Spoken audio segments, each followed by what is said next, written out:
ফকির লালন শাহকে যখন জাতীয়ভাবে মর্যাদা দিয়েছেন, আমরা আপনাদের পেছনে থেকেছি, আপনাদেরকে অভিনন্দন জানিয়েছি। সমগ্র বাংলাদেশের ফকির, বাউল, সাধু, সন্ত, বৈষ্ণব, সুফি প্রত্যেকেই আপনাদেরকে অভিনন্দন জানিয়েছি। এই অভিনন্দনে, এই কৃতিত্ব আপনারা কিভাবে কলঙ্কিত করলেন আবুল সরকারকে গ্রেফতার করার মধ্যে দিয়ে। আবুল সরকার প্রত্যেকটা আন্দোলনের সঙ্গে প্রথম থেকে আমাদের সঙ্গে যুক্ত। তিনি শহীদ মিনারের অনুষ্ঠান থেকে শুরু করে এমন কোন প্রতিবাদ সভা নাই, এমনকি শাহ আলী দরগায় যখন আপনারা বট গাছ কেটে ফেলেছিলেন তিনি আমার পাশে ছিলেন। আপনারা তাকে গ্রেফতার করে নিয়ে যাওয়ার মানে আমাকে আপনারা গ্রেফতার করেছেন।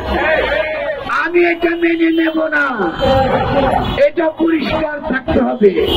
স্বরাষ্ট্র উপদেষ্টা আমাদের বন্ধু মানুষ, তাকে আমি নিঃসন্দেহে মনে করি তিনি আমার কথা শুনবেন। আবুল সরকারকে যখন এসবি বা গোয়েন্দা পুলিশ নিয়ে যায় তিনি আমাকে ফোন করেছিলেন। আমি তৎক্ষণাৎ আপনাদেরকে বলেছি, যদি আপনারা নিরাপত্তা সংক্রান্ত বিষয়ে আপনাদের কোন উদ্বিগ্নতা থাকে তাহলে তাকে নিরাপত্তা হেফাজতে নিতে পারেন, কিন্তু আপনারা আমাকে কথা দিয়েছিলেন তার বিরুদ্ধে কোনো মামলা হবে না। এই মামলা দেবার মধ্য দিয়ে আপনারা বাংলাদেশের লুটেরা, মাফিয়া শ্রেণী যারা প্রশাসনকে নিজের নিয়ন্ত্রণে রাখবার জন্য দম্ভ করে বক্তৃতা দেয়, আপনারা তাদের নির্দেশে আজকে আবুল সরকারকে তার বিরুদ্ধে মামলা দিয়েছেন। যারা মনে করেন যে প্রশাসনকে নির্বাচনের সময় তাদের অধীনে থাকতে হবে, এটাকে যারা গণতন্ত্র বলেন, আমরা সেই গণতন্ত্রের নমুনা দেখাবার জন্য আপনারা প্রশাসনকে দিয়ে যারা আবুল সরকারকে আপনারা মামলা দিয়েছেন, আমরা আপনাদেরকে চিনে ফেলেছি। আজকে আমরা অতি সংক্ষিপ্ত এই সভা দেখেছি।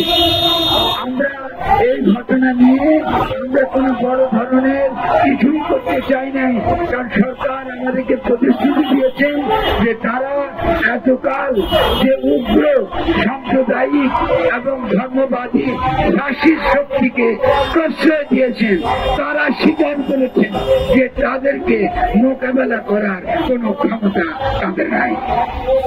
এটা দুঃখজনক।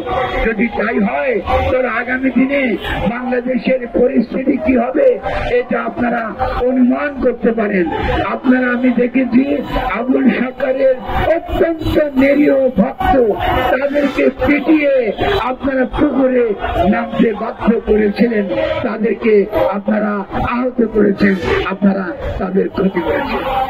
আমি পুলিশের সঙ্গে বলবো, যারা এই কাজ করেছে তাদের ভিডিও আছে, তাদেরকে আমরা চিনি।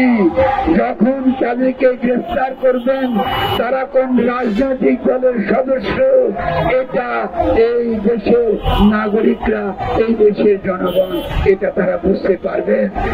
ফলে আপনারা যদি আগামী নির্বাচন সামনে রেখে খেলা করেন, এই দেশের জনগণ আপনাদেরকে ক্ষমা করবে না। এর আগে শেখ হাসিনার আমলে বাউল, ফকির, চিশতিয়া, কাদেরিয়া বিভিন্ন ঘরানার যারা সুফি দরবার শরীফের মানুষের উপর অত্যাচার হয়েছে, অনেক রকম নির্যাতন হয়েছে, আমরা সেটা দেখেছি। আমরা আশা করেছিলাম যে এই সরকার আসার পরে এই নির্যাতন বন্ধ হবে, কিন্তু উত্তরোত্তর এই নির্যাতন বেড়েছে। আমি শুধু নির্যাতন বাড়েনি, আগামী নির্বাচনের আগে একটা বিশেষ পরিস্থিতি তৈরি করবার জন্য আবুল সরকারকে গ্রেফতার করা হয়েছে এবং তার অত্যন্ত নিরীহ ভক্তদের সেখানে পেটানো হয়েছে, আহত করা হয়েছে। আমরা সরকারকে এই ব্যাপারে সতর্ক করে দিতে চাই।